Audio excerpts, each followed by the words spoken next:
오늘 우리 민수기 13장 25절부터 29절까지의 말씀 살펴보겠습니다.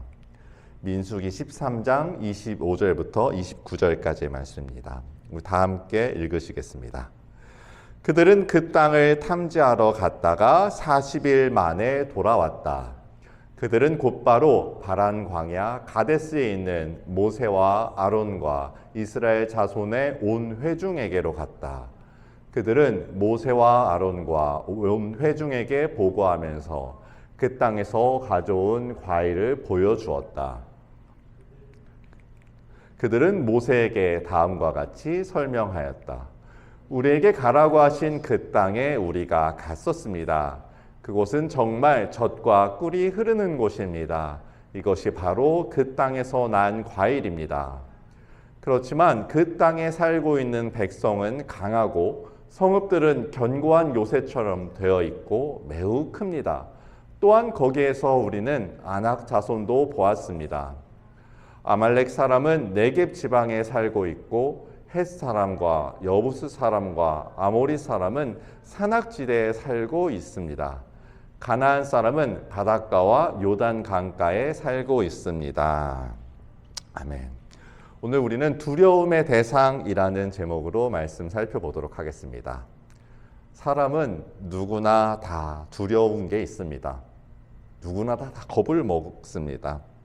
굳이 차이가 있으면 누군가는 겁을 먹은 티를 내는 사람이 있고 겁 먹었는데도 티를 내지 않는 사람이 있을 뿐이지 누구나 다 겁은 납니다. 요거를 이제 다른 말로 쫄았다라고 말하기도 합니다. 아우 쫄았어. 누가 많이 쫄죠? 강아지들이 많이 쫄았는데 지금 강아지 사진이 2장 있습니다. 두 강아지가 다 사실은 겁을 먹은 거죠.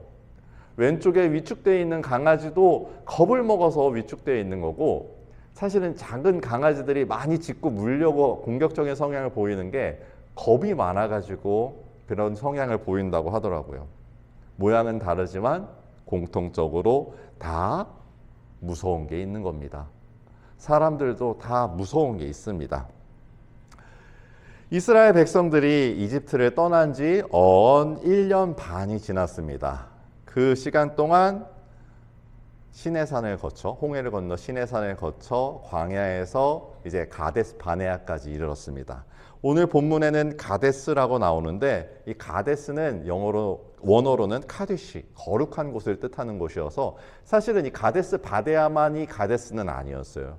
성경에도 가데스가 여러 군데 나오고 있고, 그리고 성경 외에, 그러니까 이스라엘 땅 외에도 가데스라는 지명을 쓰는 곳이 여러 군데 있습니다. 그래서 정확한 명칭으로 하려면 이곳에 있는 땅은 가데스 바네아, 이게 풀네임이죠. 여기까지 1년 반이 걸렸는데 그 중에 11개월은 시내산 근처에서 율법을 배우던 시기였습니다. 그 11개월 중에서도 앞에 한 석 달은 모세가 굳이 시내산에 2번 올라갔었죠. 한 번 올라가는데 40일 만에 그걸로 해결되면 좋을 텐데, 그 40일이 끝나갈 즈음에 하나님이 모세를 급하게 부르십니다. 야, 모세야, 지금 저 산에서 밑에서 무슨 일이 벌어지고 있는지 아냐? 내가 봤을 때는 너가 빨리 한번 내려가 봐야 될 것 같다 해서 다급하게 내려갔더니 뭘 하고 있죠? 이스라엘 백성들이 아론을 중심으로 해서 황금 송아지를 만들어서 춤을 추면서 제사를 드리고 있습니다. 야, 이게 바로 우리의 하나님이야 이러고 있습니다. 큰일 나가지고 모세가, 이 당시 나이가 80이 넘었는데 힘이 넘쳐가지고 돌판 2개를 들고 와서 그 돌판을 던져서 송아지를 직격시켜가지고 돌판도 박살나고 황금 송아지도 산산이 깨졌죠. 어쩔 수 없이 모세가 40일을 더 올라갑니다. 총 한 석 달 정도 이제 모세가 하나님께 율법을 배우는 시간이 있었고, 그러고 나서 이스라엘 백성들에게 율법을 전수하고 성막을 건설하고 그 시간이 다 합쳐서 약 11개월 정도입니다. 앞에 시내산까지 가는 시간이 2달이었거든요. 그러니까 이제 합치고 빼고 하면은 시내산에서 출발해가지고 가데스 바네아에 도착할 때까지 한 넉 달 정도가 걸린 겁니다. 그리고 이제 가나안 땅의 관문에 도착한 셈이에요. 가데스 바네아는 위치가 사실 아직 특정이 안 됐습니다. 지금 이 지도상에서 저기 중간에 있는 사해에서 밑으로 내려오는 저 자리를 가데스 바네아로 보는 의견도 있고 저 왼쪽에 있는 의견을 가데스 바네아로 보는 사람들도 있어요. 사실은 아직 어디다라고 정확하게 유물이 나온 건 아니어가지고 확신할 수는 없습니다만 네, 우선 둘 중에 하나의 위치에서부터 어쨌든 남쪽이다로 볼 수 있습니다. 광야에 속한 지형이고 이제 여기 너머에서부터 산악지대가 시작돼요. 이제 이스라엘 가나안 땅으로 들어가기 시작하는 겁니다. 이곳에서 12정탐꾼을 출발시킵니다. 그 앞에는 아모리 사람들이 사는 산악지대가 펼쳐져 있습니다.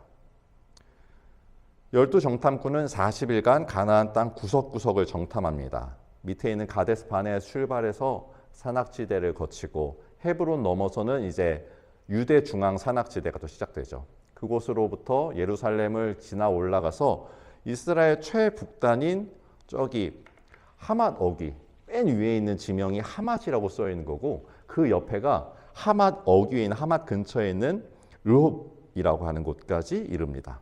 르홉에서부터 다시 내려오면서 찬찬히 가나안 땅을 지중해에서부터 요단강가까지 다 살펴봅니다. 쭉쭉 살펴보고 내려오다가 이제 정탐을 했으면은 보고서를 써야 될 거 아니에요. 그런데 이 사람들이 무슨 A4지 20매 빽빽하게 쓸 건 아니니까 정탐의 결과물을 보여줘야 됐어요. 헤브론 땅 근처에 에스골 골짜기에서 여기가 포도 농사가 유명한 곳이거든요. 포도 한 송이를 땁니다. 민수기 13장 23절을 읽어보겠습니다.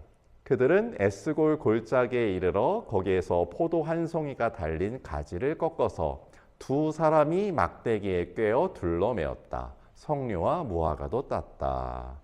포도 한 송이를 땄는데 두 사람이 가지를 꺾어서 이제 막대기에다 둘러매야 했답니다. 한 송이입니다. 한 송이라고 분명히 써져 있죠. 아니 무슨 일일까요? 에스겔 골짜기가 헤브론 조금 더 올라간 곳이에요. 이제 거기에서 포도를 꺾었는데 포도 한 송이가 어마어마하게 컸나 봅니다. 그래서 우리가 이걸 주일학교 때 사파로 배울 때 보통 이런 그림 다 보셨죠.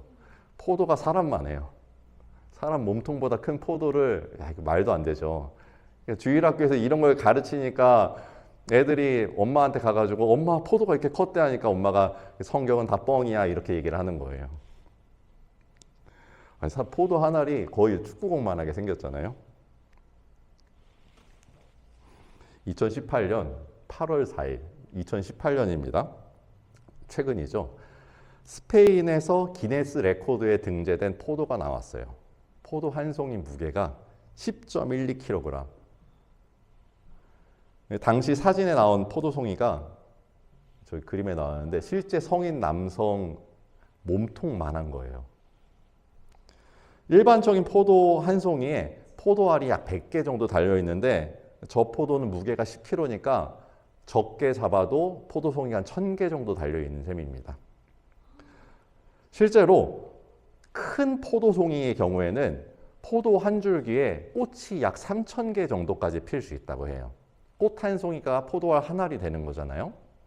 그러니까 수학적으로는 최대 3000개. 그런데 이제 그 정도까지는 아니고 자연적으로 자랐을 때 1500개에서 2000개 정도의 포도알이 맺힐 수 있다고 합니다.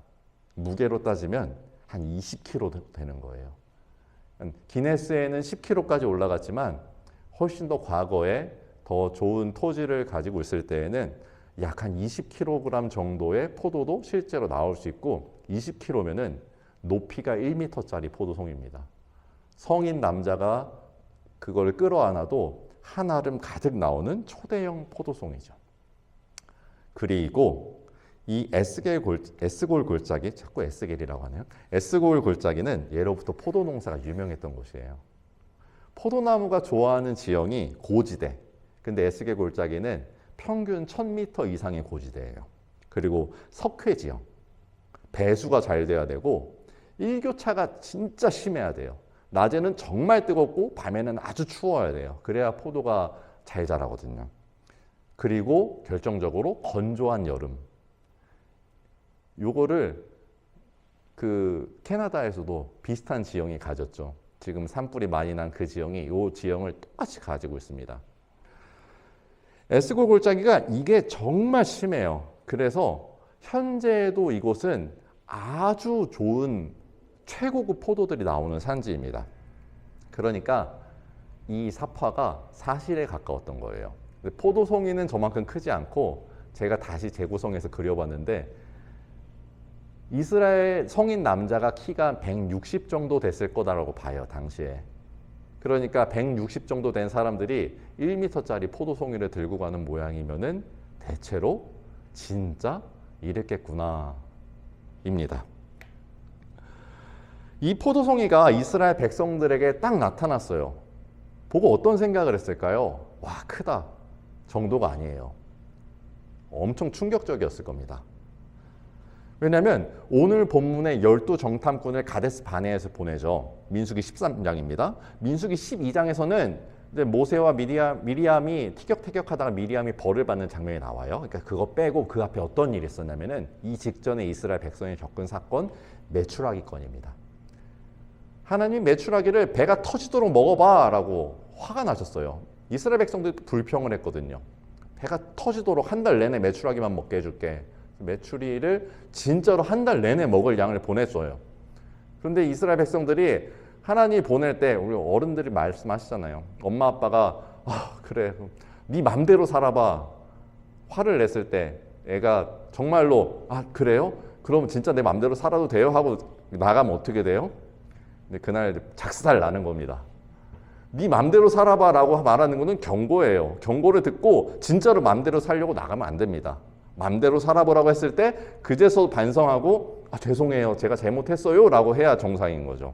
이스라엘 백성들이 한 달 내내 먹게 해줄게 라고 하나님이 메추라기를 보내는데 얼만큼 쌓이냐면은 2규빗, 그러니까 지상으로부터 약 60에서 80cm가 쌓이도록 보냅니다. 진영 내에 쌓였어요. 그런데 이스라엘 사람들이 성인 남자만 60만 명이니까 200만 명이었잖아요. 이스라엘 진영의 크기가 가로 세로가 약 2에서 3km 정도예요. 이스라엘 천막 친 장수가 이거 빼곡하게 잡아도 그 정도입니다. 그러면은 4제곱킬로미터 이상 되는 곳에 메추리가 이만큼 높이로 높게 쌓인 거예요. 이거 얼마나 많아요. 그걸 좋다고 잡았어요. 10호멜씩 잡았다고 말하는데 그 정도 양이면은 우리가 먹을 고기 양으로 1년 내내 먹을 양이 되는 겁니다. 그랬더니 어떻게 됐겠어요? 그만한 고기가 썩었겠죠. 그래서 성경에는 구체적으로 나오진 않고 먹고 그 고기가 씹히기도 전에 하나님께서 벌을 주셔서 이스라엘 백성들이 큰 환난을 당했다고 말하는데 아마도 추정하기로는 식중독이든 위생 상태에 문제가 생겨가지고 벌을 받았다. 하나님이 한 달 동안 먹게 해줄게 했는데 진짜 한 달 먹으려다가 욕심을 부려가지고 벌을 받았다고 나와요. 그때 이스라엘 백성들이 했던 불만이 이거였어요. 이집트에선 생선을 공짜로 먹던 것이 기억에 생생합니다. 그 밖에도 오이, 수박, 부추, 파, 마늘 이게 눈에 선한데 이제 우리한테 보이는 건 만나밖에 없어요. 그래서 사실 우리가 광야에서 먹은 걸로 만나와 메추라기를 얘기하는데 만나는 하나님의 선물이고요. 메추리는 하나님이 주신 벌이에요. 그러니까 만나와 메추라기는 우리가 지향해야 되는 표현입니다. 만나만 먹었어요. 만나도 사실 엄청 맛있어서 처음 먹었을 때 깜짝 놀랐다고 했거든요. 먹다 보니까 사람들이 욕심이 생긴 거예요. 이스라엘 백성들 이집트에서 노예 생활하지 않았어. 뭘 그런 걸 먹었겠어 라고 하는데 실제로 먹었을 거예요. 이스라엘 백성들이 노예라고는 하지만 노예가 된 지는 이제 막 100년 정도밖에 안 됐을 거고 사유재산이 그렇게 적진 않았을 겁니다.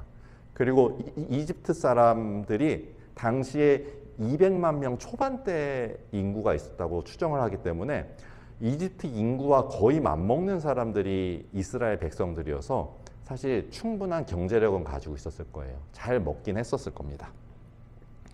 이 사람들이 이 포도를 본 거예요. 그러니까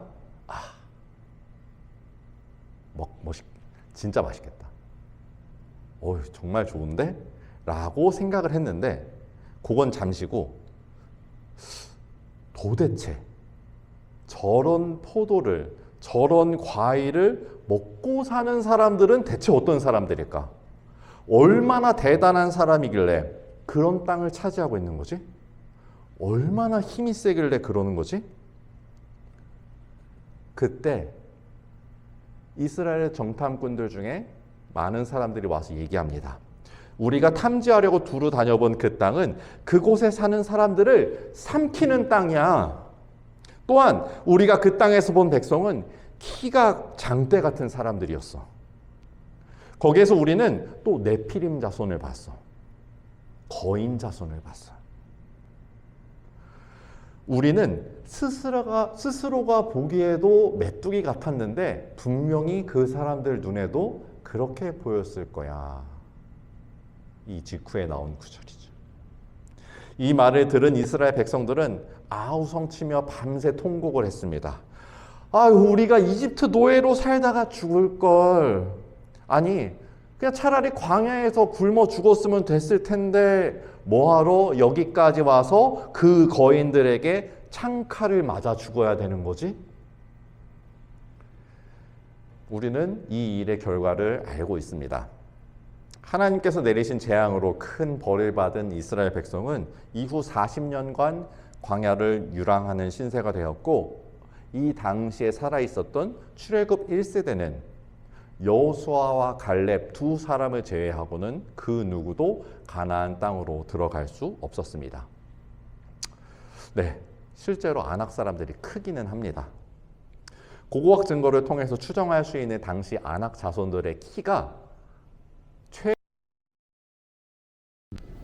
평균적으로 2m 정도라고 봅니다.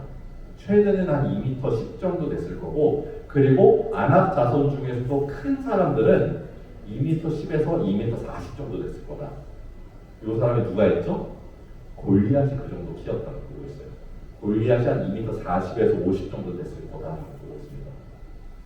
이스라엘 사람들은 당시 성인 남자 기준으로 키가 160 정도예요. 이 정도 비교입니다. 실제로 커요. 아낙 자손들이 키만 큰 게 아니라 몸집도 두껍고 뼈대가 굵어가지고 진짜로 거인 같아 보였을 겁니다. 아낙 사람 한 명이 이스라엘 사람 2명보다 커 보였을 거예요. 이게 키가 3, 40cm 차이 나니까, 그러니까 실제로 보면은 머리통 하나만큼 위에 있는 거예요. 이 당시 이스라엘 사람들이 충격을 더 받을 수밖에 없었던 게, 주위에 다 큰 사람이 있으면은 그냥 익숙하잖아요. 저 사람도 크구나 할 텐데, 문제는 이집트 사람들도 그렇게 크진 않았어요. 이집트 사람도 키가 평균 한 165 정도 되는 사람들입니다. 그러니까 다 그만한 사람들이 살고 있는 걸 봤는데 갑자기 심하게 큰 사람들이 나타난 거예요. 그러니까 거인이다. 우린 정말 메뚜기 같다. 제가 한국 살 때는 약간 좀 아낙 자손의 입장이라서 이스라엘 백성들의 마음을 헤아리기가 좀 어려웠어요. 한국 사람들의 평균 신장이 많이 커졌다고 하잖아요. 그래서 캐나다에 와서도 사실 눈에 보이는 사람들이 보통은 다 고만고만했습니다. 조금 더 큰 사람도 있고 작은 사람도 있고. 그런데 한국과 캐나다의 결정적인 차이가 하나 있어요.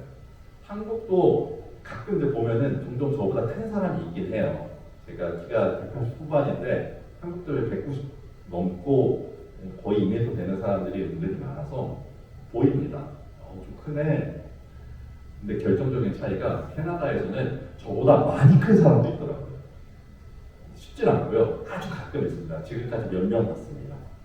한 번은 공항 가는 스카이트레인에서 기차에서 저보다 머리 하나 큰 사람을 마주쳤어요. 와, 도대체 키가 몇이지? 뭐 적게 나보다 2m 20은 되는 거예요. 저보다 머리가 크니까. 보자마자 어떤 마음이 들었을까요?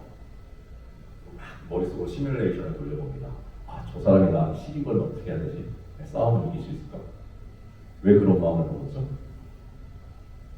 약간 그 강아지들처럼 쫀 거예요. 무섭잖아요. 무섭더라고요. 어떡하지? 네. 그제서야 이스라엘 사람들의 마음을 알겠어요. 이스라엘 사람들도 겁을 먹는 거예요.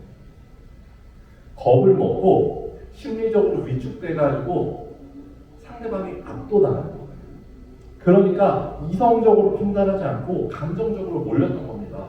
물론 1대1로 싸우면 아낙자손하고 이스라엘 사람하고 어떻게 싸워서 이길 수 있겠어요? 거의 대부분은 지죠. 근데 당시 아낙 사람들이 살던 아모리 연합군이 군대를 최대로 봤을 때 약 1만 명이에요. 1만 명이 최대지 않거든요. 약 5천 명 정도 많이 모아봐야. 그런데 이스라엘 백성들은 싸울 수 있는 성인 남자가 숫자가 몇 명이었다고 했죠? 60만 명이었어요. 1만 명이라고 해도 1만 대 60만, 60배 차이가 나고요. 그리고 가나안 사람들은 애초에 연합해서 싸우지 않아요. 연합하는 거는 극히 드문 경우고 보통은 자기가 사는 성을 지켜야 되잖아요. 한 성의 수비대는 많아야 1000명에서 2000명. 300배 차이가 나는 거예요. 300명하고 한 명이 싸우면은 그 사람이 거인이 아니라 거인 할아버지라고 해도 한 명이 집니다. 이거를 감정이 아니라 이성으로 판단하면은 알 수 있었어요. 그런데 두려우니까 겁을 먹어서 위축돼가지고 이제 나 다 죽는다. 다 죽긴요. 불가능합니다. 이스라엘 사람들이 요단강을 건넜다라는 소문이 퍼지자마자 어떻게 하죠? 여리고성 사람들, 여리고성은 당시에 이스라엘 남부, 가나안 남부에서 상당히 큰 성이었습니다. 그런데 여리고성 사람들이 성문을 꽁꽁 닫고 절대 출입을 하지 않고 방어태세에 들어갑니다. 메뚜기 떼 같기는 같은데요. 그냥 메뚜기 떼가 아니라 나타나면은 온 땅을 다 휩쓸어버리는 메뚜기 떼였던 거죠. 자기를 스스로 잘 알지 못했어요. 더 정확히 말하면은 하나님께서 우리에게 무엇을 준비해 주셨는지를 잘 알지 못했던 겁니다. 그렇다고 해서 이스라엘 사람들을 손가락질할 수 있을까요? 서두에 말했듯이 이건 누구나 다 느끼는 감정입니다. 사람은 누구나 다 위축되고 압도당할 수 있고 그래서 감정적으로 판단할 수 있습니다. 그래서 이스라엘 백성들이 두려워했다고 쫄았다고 손가락질할 수 있느냐? 아니요, 그럴 수 없습니다. 중요한 거는 누구에게 압도당할 거냐에 대한 부분입니다. 우리는 주위에서 쉽게 마주칠 수 있는 것에 보다 더 잘 압도됩니다. 그래서 큰 사람, 큰 사건, 큰 건물들을 보면서 와, 대단하다. 오휴, 놀랍니다.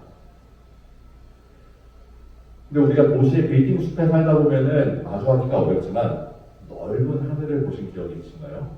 트여있는 넓은 하늘. 이왕이면 밤하늘이 좋겠네요. 빽빽하게 별이 가득 차 있는 그 밤하늘을 보면서 분명히 그 하늘은 언제나 내 머리 위에 있었어요. 그런데 평소에는 몰랐는데 어느 한순간 그 넓게 트여있는 하늘을 보면서 압도당한 경험이 있으십니까? 차이는 그거예요. 우리가 그것을 관찰하였는가, 인지하였는가. 내가 그것을 인식하지 못하고 있을 때에는 아무런 감정이 없었는데 목도하는 순간 압도적으로 내 마음이 움직여갑니다. 마음이 움직여요.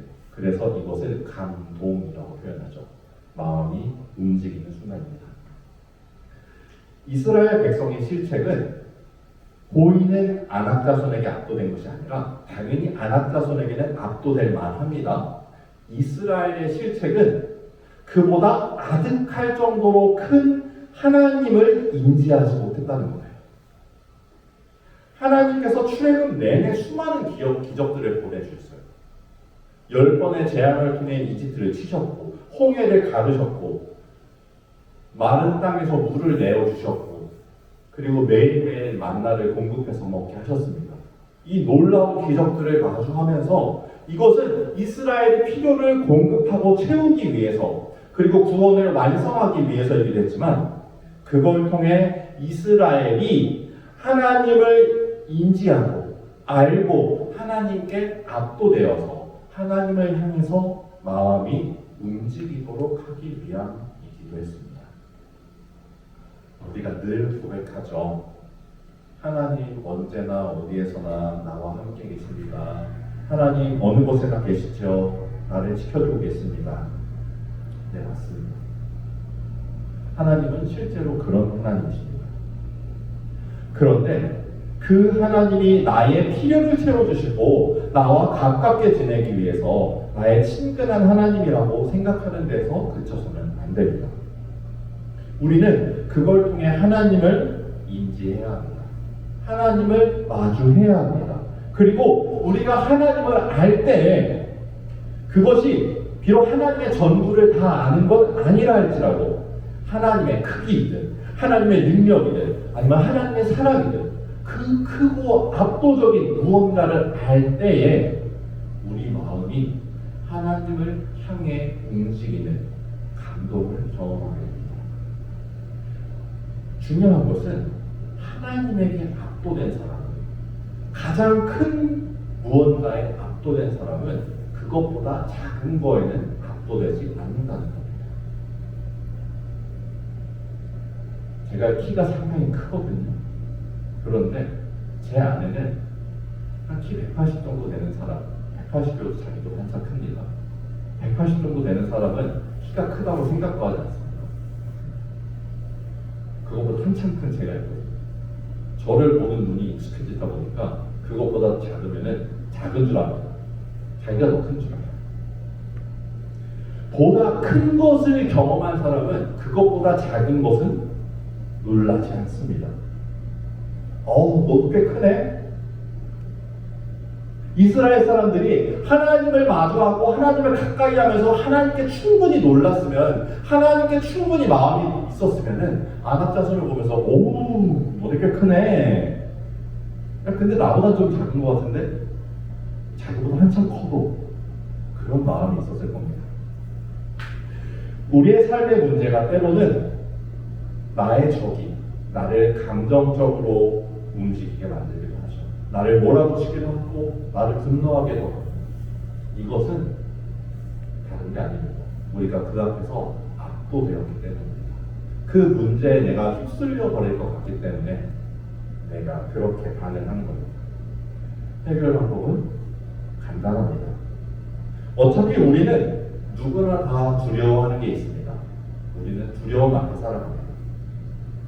이왕 두려워하려면 세상에 허탄한 것들, 세상의 궤적을 두려워할 것이 아니라 가장 큰 하나님께 압도당하시기를 축복합니다.